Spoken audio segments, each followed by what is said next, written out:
बोलिए श्री कृष्ण भगवान की जय। आज मैं आपको सुना रही हूँ होली पर्व का महत्व और पौराणिक कथा। होली फाल्गुन मास की पूर्णिमा को मनाया जाने वाला रंगोत्सव है। इस तरह यह पर्व भी है और त्योहार भी।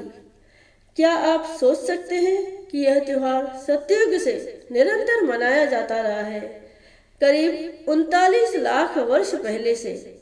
जी हाँ, धर्माचार्य तो यही कहते हैं। होलिका दहन के दिन देश भर में ज्यादातर जगह होलिका दहन किया जाता है, लेकिन होली कब से मनाई जा रही है, यह सवाल तो आपके मन में जरूर आया होगा। क्या आप यह जानते हैं?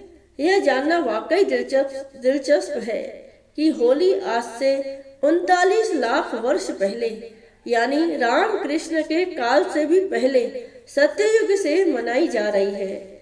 एक युग जिसके साथ प्रायः सब कुछ खत्म हो जाता है, होली उसे पार कर भी दूसरे युगों में प्रवेश करते हुए कलयुग में भी न सिर्फ हमारी खुशियों का कारण है, बल्कि यह संदेश देने में भी सक्षम है कि हर बुराई का अंत निश्चित है। होली मनाने की शुरुआत कब और कैसे हुई, इस प्रश्न पर ज्योतिषाचार्य कहते हैं कि इस बारे में कई कथाएं प्रचलित हैं, किंतु सबसे पुरानी और प्रचलित कथा सतयुग है।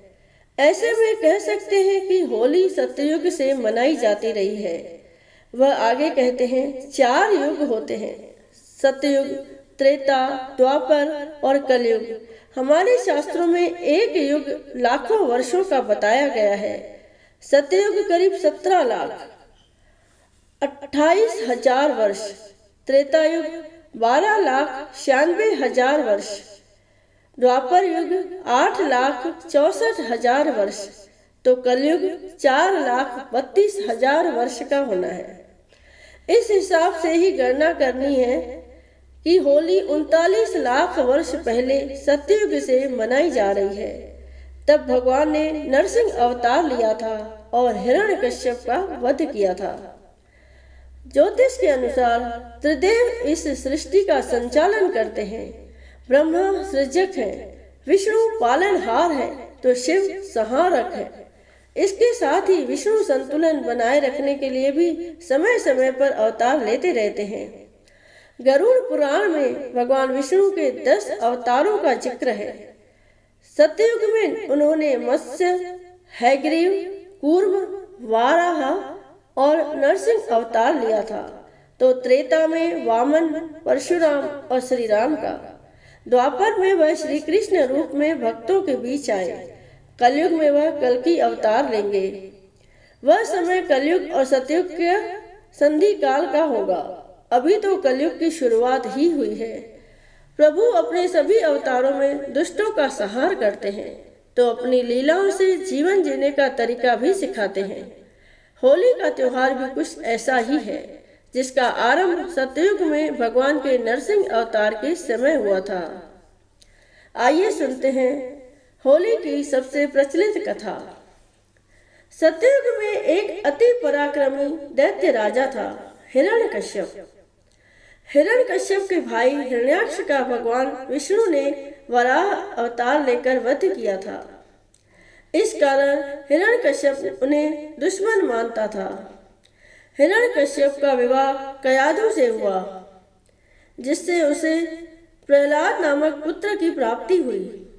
हिरण्यकश्यप ने मनचाहे वरदान के लिए ब्रह्मा की तपस्या शुरू की। इस दौरान देवताओं ने उसकी नगरी पर आक्रमण कर दिया और वहां अपना शासन स्थापित कर लिया। उस समय देवर्षि नारद मुनि ने कयाधु की रक्षा की और अपने आश्रम में स्थान दिया। वहीं पर हिरण्यकश्यप के पुत्र प्रहलाद का जन्म हुआ। देवर्षि नारद मुनि की संगत में रहने के कारण प्रहलाद भगवान विष्णु का भक्त बन गया। उधर कई वर्षों तक तपस्या के बाद हिरण्यकश्यप को ब्रह्मा ने दर्शन दिए। हिरण्यकश्यप ने वरदान मांगा कि मेरी मृत्यु मनुष्य या पशु के हाथों न हो, न किसी अस्त्र शस्त्र से, न दिन व रात में, न भवन के बाहर, न ही अंदर, न भूमि न आकाश में हो मेरी मृत्यु हो। कुल मिलाकर अपनी समझ में उन्होंने अमरता का वरदान मांगा। ब्रह्मा ने उसे यह वरदान दे दिया, किंतु इसके बाद वह निरंकुश हो गया। वह ऋषि मुनियों की हत्या करवाने लगा और स्वयं को भगवान घोषित कर दिया, किंतु स्वयं उसका पुत्र प्रहलाद विष्णु भक्ति में लीन रहता। यह बात हिरण्यकश्यप को पता चली तो वह गुस्से से फट पड़ा। बार बार समझाने के बाद भी प्रहलाद ने जिद नहीं छोड़ी तो उसने उसे मारने का फैसला कर लिया। हिरण्यकश्यप की एक बहन थी होलिका। होलिका को भी भगवान ब्रह्मा से एक वरदान मिला था कि यह कि उसे अग्नि नहीं जला सकती।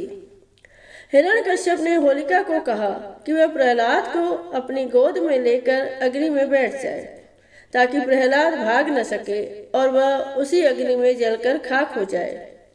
होलिका ने किया तो ऐसा ही, किंतु वह खुद भस्म हो गई और प्रहलाद बच गया।